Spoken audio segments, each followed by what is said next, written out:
नारायण नमस्कृत्य नरं चैव नरोत्तमं देवीं सरस्वती व्यासं ततो जयमुदीरयेत्।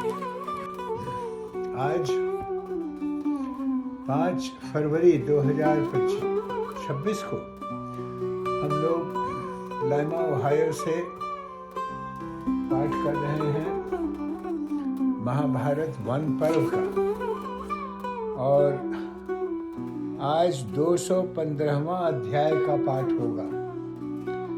और इसमें जो बुचर है वधिक, वो अपने माता पिता की सेवा कैसे उसने करके सिद्धि प्राप्त किया ये बता रहे हैं।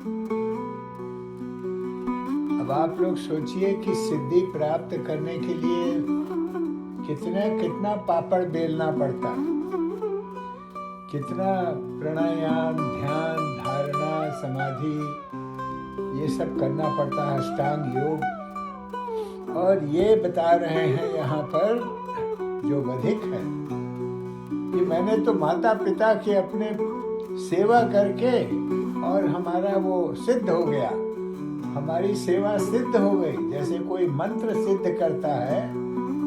तो ये अद्भुत बात है, लेकिन उतनी ये मुश्किल नहीं लगती है, क्योंकि असल बात तो ये है कि हम लोगों को अपने को सरल हृदय बनाना है। और सरल हृदय कैसे होगा? जब आप प्रपंच करना छोड़ दें और जब तमाम तरह का इनपुट उसमें होता है। तो बहुत से ऐसे उदाहरण आपको मिलेंगे, जो लोग सरल हृदय होते हैं वो पहचान लेते हैं कि आपके मन में क्या है, आपको बोलने की जरूरत नहीं। हमारे गुरुजी ऐसे थे। तो यहाँ पर इसको हम लोग फिर आरंभ करते हैं। मार्कंडेय जी कहते हैं,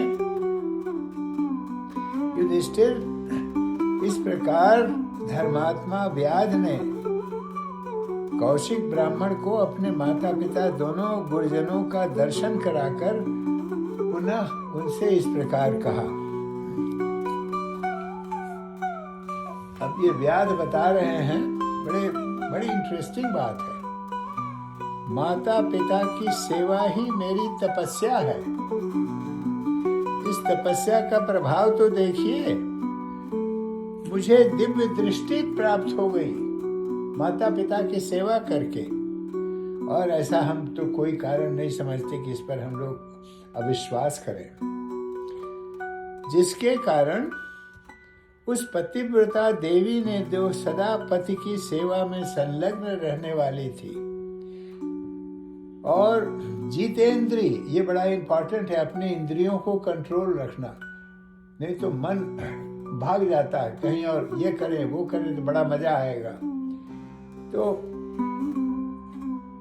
जितेंद्री, सत्य एवं सदाचार तत्पर, सत्य बोलना, आप हमेशा सत्य बोलिएगा तो ऐसा बोलते हैं, अगर जो सच बोलता है हमेशा, इस वो फिर जो बोलने लगता है वही सच हो जाता है। ये बात तो हमने देखा है।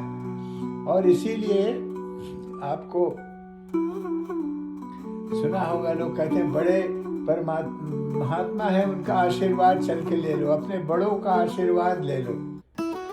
तो जो शुद्ध हृदय के हैं, जो हमेशा सच बोलते हैं, वो अगर कह दें कि तुम स्वस्थ हो जाओ, तो वो एक वरदान की तरह हो जाता है, तो वो सच हो जाता है।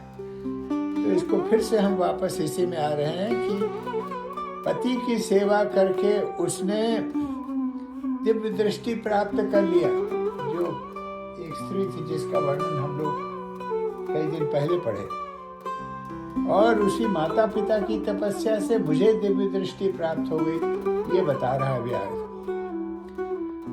अब बताइए, व्यास कहते हैं, आपको यह कहकर उन्होंने यहाँ भेजा कि आप मिथिलापुरी जाइए, वहाँ एक व्यास रहता है, वह आपको सब धर्मों का उपदेश देगा।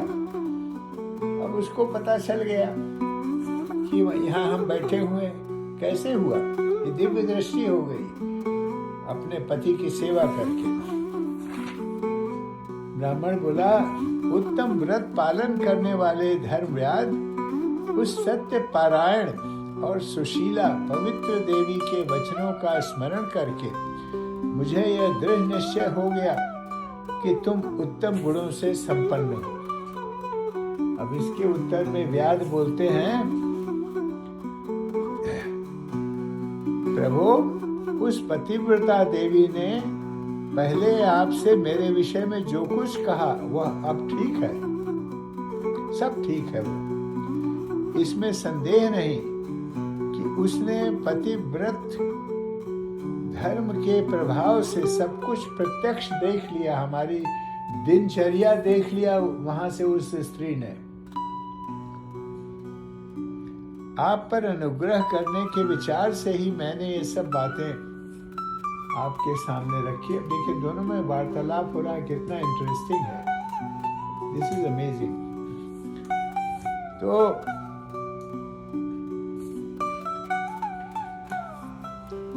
हमारी ये इच्छा है कि आप माता पिता के पास जाकर आलस्य रहित होकर शीघ्र उनकी सेवा में लग जाइए।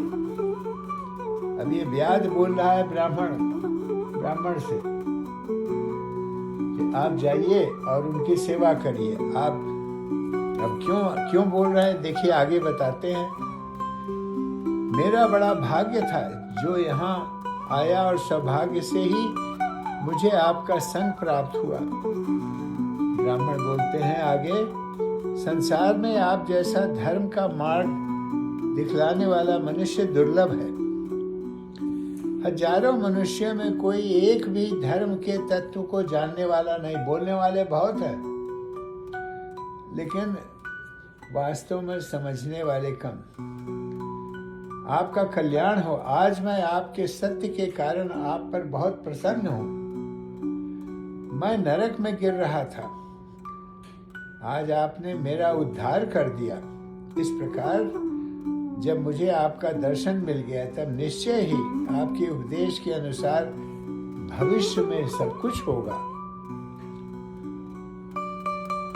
उन्होंने उदाहरण दिया, ब्राह्मण ने, राजा ययाति स्वर्ग से गिर गए थे, परंतु उनके पुत्री